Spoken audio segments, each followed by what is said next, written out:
Hope in its current modern contemporary form is, unfortunately, a piece of furniture.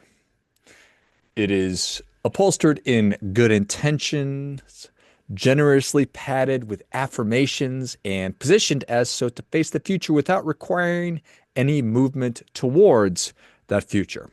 One reclines upon hope, one does not use hope. This current version asks very little, only that you believe, preferably loudly, preferably online. The hopeful citizen today is easily identified. They speak often of trusting the process, though they have declined to actually participate in set process. They assure you that things are going to work out, provided that no one asks them to work. Their hope is strong, vibrant, and for the most part, unconfrontational, non-confrontational. It never breaks a sweat. It never files a complaint, and it never knocks on a door marked responsibility. It's not lazy, mind you, it's more spiritual. This person waits for conviction.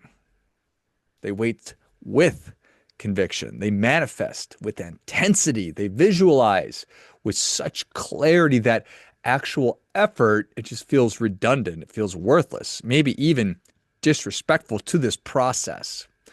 I mean, you think about it, why would I disturb the universe with action when the universe has already been notified that this is what I want? I've set my intention. My hands are clean. I'm done with this process. Now I simply must wait for all of it to come. Problem is that this hopeful soul has confused hope with optimism.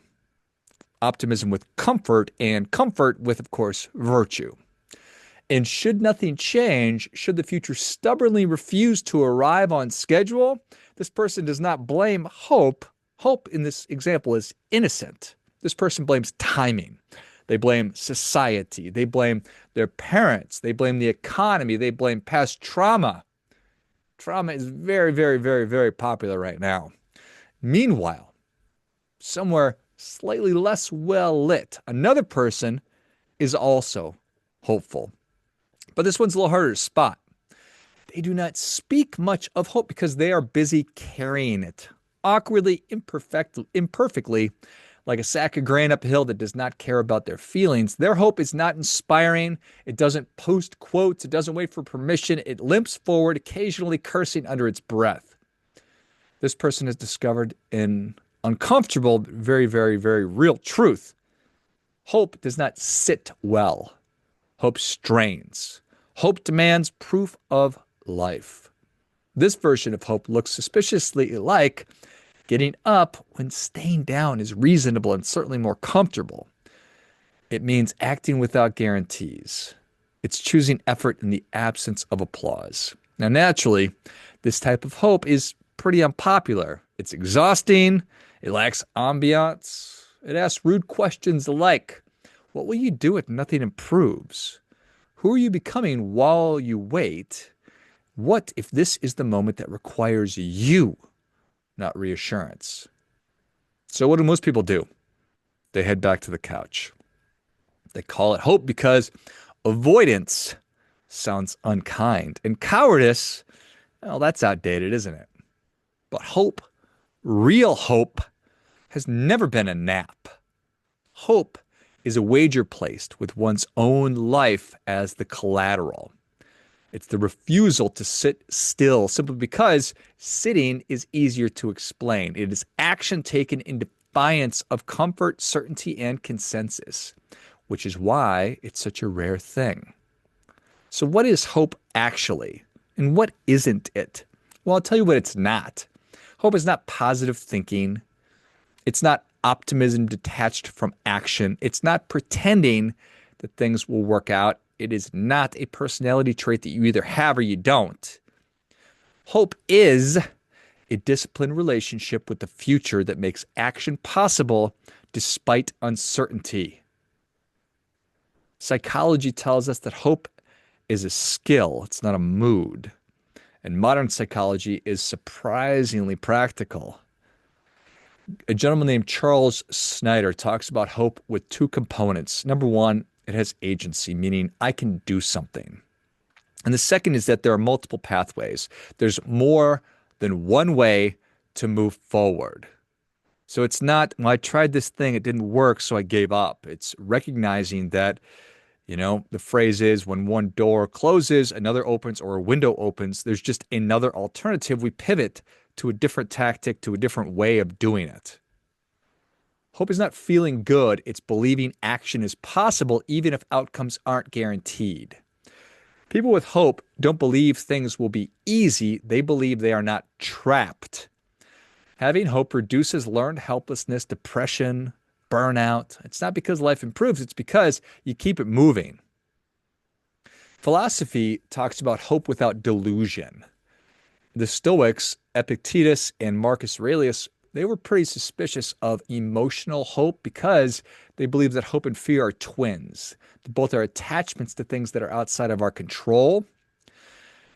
The Stoics rejected passive hope, not directed resolve. They replaced I hope things work out with I will do my duty and I will act well regardless of outcome. So a Stoic version of hope would be confidence in your response, not the result. Existentialists would say it's hope after illusion dies. So Camus rejected false hope, but not meaning. His very famous take on Sisyphus, the gentleman who is condemned to roll the boulder up the hill every day, only to have it roll back down, to have to repeat that process forever.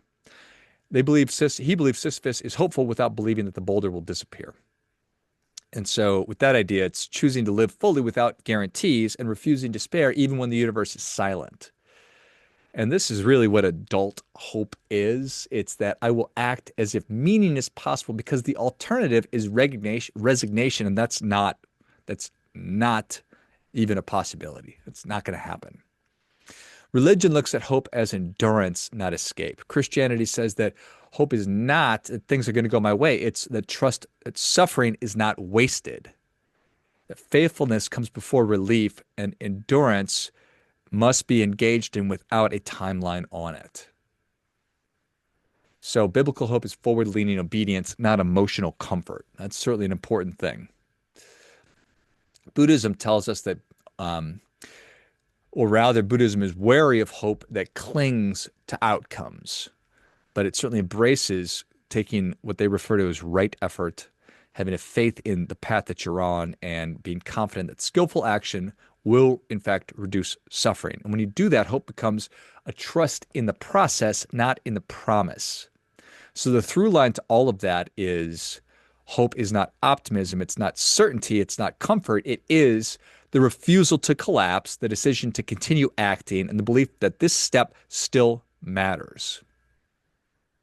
So a good framework to think about and use is that step number one is we shrink hope to the next action. We're not hoping for outcomes. Hope that the next step is worth taking. So ask, what is one action that still makes sense?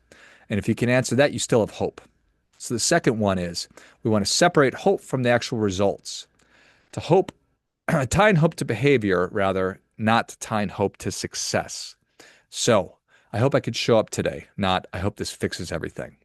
So that really prevents despair when the outcomes are a little slow to come. The third step is to build evidence of agency.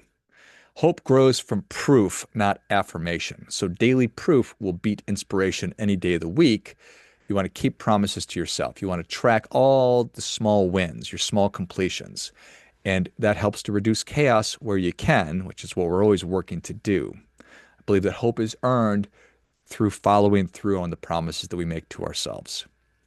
The fourth step is to borrow hope when it's needed. Every tradition allows this. Psychologically, it's helping us to co-regulate. Religiously, it's finding community.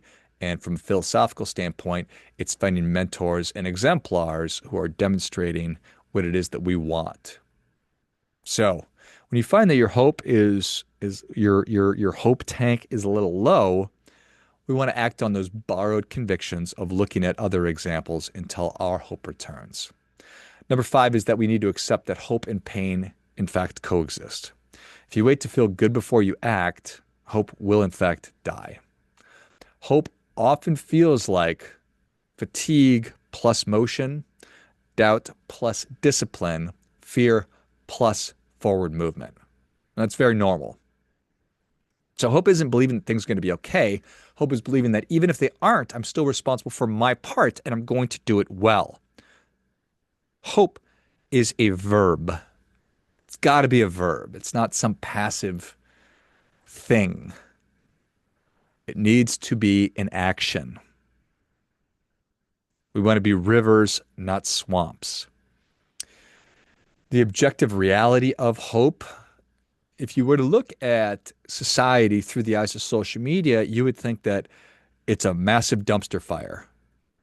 But if you were to look at objective facts, like the number of people that have been brought out of poverty in the last 10, 20 years, it's extraordinary. The amount of advancements that we've made, life is really good. Life has, in fact, never been better. And I think the arrow's pointing up, but it's all in how you're looking at and paying attention to what's going on in the world. And if you're looking at it and you're letting garbage into your head all the time, you're not doing yourself any favors. So we have to have a future view on things, a healthy perspective. Because without hope, I mean, why would I plan? Why would I make goals? Why would I maintain things? Why would I work out? Why would I pay attention to my diet? Why would I pay attention to my health at all if I have no hope for the future? So I think there's just so many practical reasons that hope is important. It's just understanding how to actually put hope to work in our lives and to be interacting with hope in a positive, healthy way. So anxiety, stress, it comes from these open loops. It comes from not having a good understanding of what matters most to you. What matters most? What's most important to you? And then more importantly, what must be done in service of what matters to you? And then how do I execute on those tasks? And how do I do it every day, regardless of how it is that I'm feeling on a daily basis? Because that has nothing to do with any of this. If I allow the way that I feel to dictate what I do, well, that's when I'm going to fall into that trap and that spiral of hopelessness, of anxiety, of stress. And that's such a paradox that hard work dispels worry. But if I'm so worried, I'm not going to do anything at all. I'm just going to sit back down on that couch and treat hope like a piece of furniture, as opposed to what it is, which is a verb for continually doing, regardless of how I'm feeling. So, as you know, I am such a fan of frameworks and step-by-steps and processes and things like that. And what is the next best thing that I can be doing right now? And that is what gave birth to my newest book, which is Your Meaningful Few, or The Meaningful Few, rather. The website is yourmeaningfulfew.com. I really encourage you to check it out. Work to create almost an operating system for life, and very, very, very, very practical. But there's a lot of freebies on the site as well. So obviously there's the book, there's a companion workbook, there is the Strive Journal, which helps to break down your year into a quarterly basis, which makes it a lot more digestible. There's a course, there's all these great resources. So would love for you to check it out, yourmeaningfulfew.com. And as always, it's all designed to help you do your part by doing your best.